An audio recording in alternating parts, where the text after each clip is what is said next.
Okay, day 3 ng ating, day 4 na pala, 6, 7, 8, 9. No, the other day, hindi ako nag-TikTok nung the other day, di ba? So, yeah. Medyo lumiit na po siya. Yan. Ano bang ideal kapag ka nagpapapayat? So, meron tayong Pepsi, Lime. Ito po ay zero sugar. Tapos meron tayong Skyflakes. Ito po ay napakaganda po, epektibo. Kasi pag kumain ka nito, mararamdaman mo talaga, parang siya magagano, gagano dyan mo. Tapos mag-CCR ka na, di ba? Kumakain ako. Kaya mamaya na yung usapang CR. Yeah. Masarap to. Ito, onion and chives. Try it. Pepsi, lime. Maguling mga aso ko. Yeah.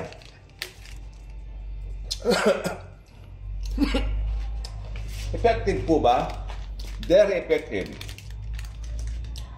Kasi kailangan naman natin, kaya tayo ginugutom, kasi our stomach, parang empty ang dating, di ba? It feels empty. That's why we need to fill it up.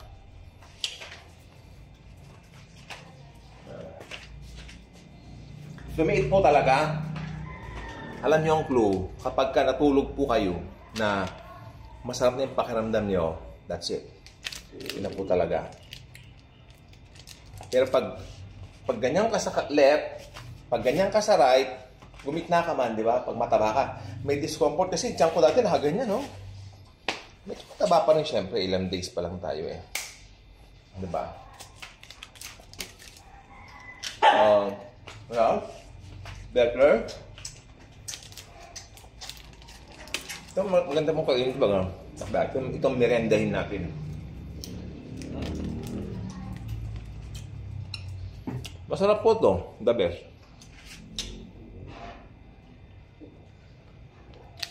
Another thing, Century Tuna.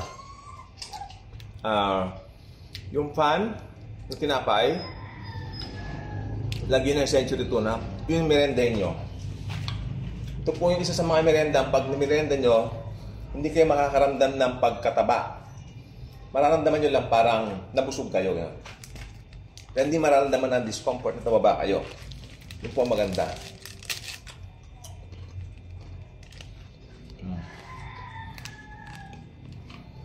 Make sure, pag Coke naman ang gusto nyo, Coke Zero.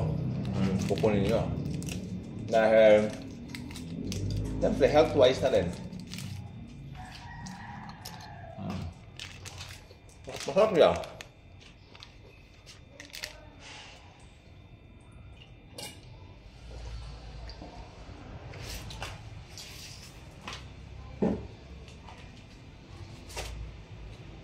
Tapos, bunyan ako ng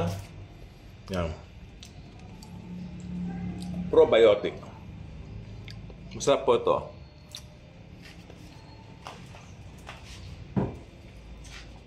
Kailangan yung katawan natin. Ayan.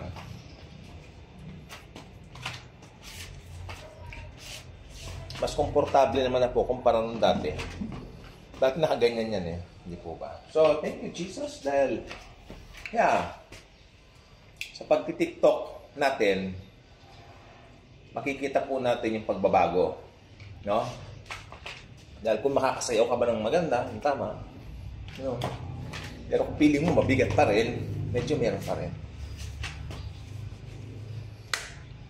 Tandaan nyo, hindi yan nabibigla. Hindi po yan nabibigla, no? Kaya hanggang 30 ng palugit. Sa 30, hindi pa rin siya malit na malit siguro, pero at least nabawasan. Dati nandito yan, no? Nakaganyan siya. Kung makikita niyo yung video, tingnan niyo po. Kalkalin niyo yung video, yung TikTok video yan. Nandiyan po sa TikTok yan. No? Birthday, kalaki. Approve. Epektibo po talaga siya. Pero biro. Hindi pa nakaganyan naman ako, hindi man halatang mataba. Diba? Hindi ako mataba eh. Gusto ko lang po maalis po to. Kasi dito ayos naman po raw ako. Hindi naman po mataba ang mga hita ko. Mga binti ko talagang hindi mataba yan. Ganyan talaga yan. Ito talagang sobrang dito. Kaya this has something to do with metabolism. So kailangan ang metabolismo natin. Kasi habang nagkakaayos ang tao, lalo sa ating mahigit 30 na, no? Tayo po ay medyo nag-iiba din mga metabolismo natin. Tumatanda ka nila. Ayan magagawa natin. Totoo naman po. Alam nga lang sabihin mong bumabata, tumatanda nga. Alagaan natin, alalayan natin. Alalayan natin ng ehersisyo. Ano bang ehersisyo po ninyo? Comment down below. Ano bang ehersisyo ninyo? Ano yung ehersisyo? Hindi ako pwedeng tumuputakbo ngayon at hindi mo na ako pwedeng magsasayaw dito sa TikTok dahil uminom ako nito. Huwag kayong magsasayaw muna habang pagkatapos yung uminom nito. Magpalipas kayo isang oras, okay?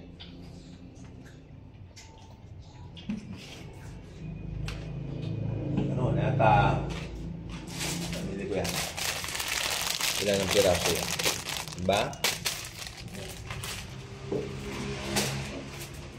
If you mean well na gusto mo talagang to look good, to look better, puspusan na, di ba? Talagang tutuhanin mo na, hindi yung bukas na lang. Kain muna kung bukas na lang. Hindi. Wala na pong katapusan yun. Maniwala kayo. Kailangan, now na, umpisahan ko na. Kung hindi ngayon, kailan pa? Magandang tanong yan. If not now, when? Kailan pa nagunaw ng mundo?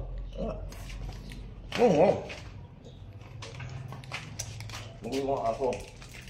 Kailangan tayo, mag. Humihingi sila eh.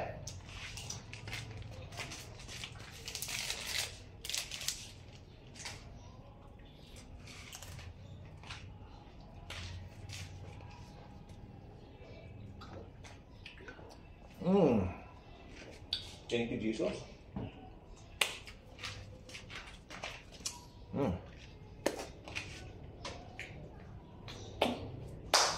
Ayun. Tayo po ay talagang masasabi natin na okay naman na. Hindi naman na ang aking katawan. Hindi din parang tawag doon, meron kang discomfort na hindi ka makagalaw, di ba? Pero ngayon, okay naman na po. So, yan. Kinare ko lang po sa inyo. Again, hindi mabibigla, pero at least, hindi rin ako pwedeng magkaganon-ganon muna dahil, yun, baka makasama. Mas mapasama. Ma-appendix pa ako. May kaklase ako dati, minom doon ng Pepsi, ng Coke. Tapos nagtatakbo siya. Bata pa siya noon, maliit. Naoperahan po siya at the age of 7. 7 years old dato, 5. Naopera daw siya sa appendix. So, kaya dapat, pag uminom kayo ng Pepsi o ng Coke, any soft drinks, wag muna kayong magtatakbo. Cool muna kayo, relax muna kayo. Okay? So, yan lang po. Maraming pong salamat. Hintayin natin matapos. 8:45. So, yun.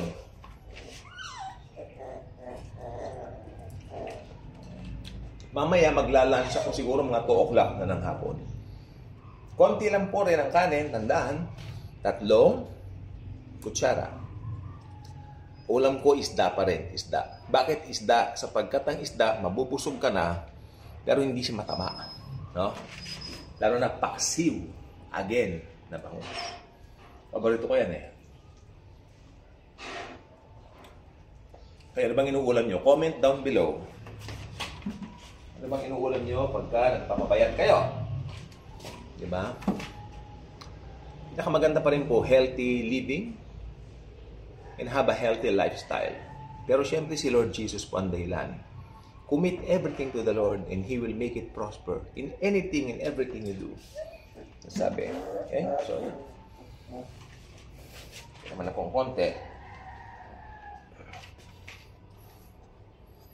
Vladimir.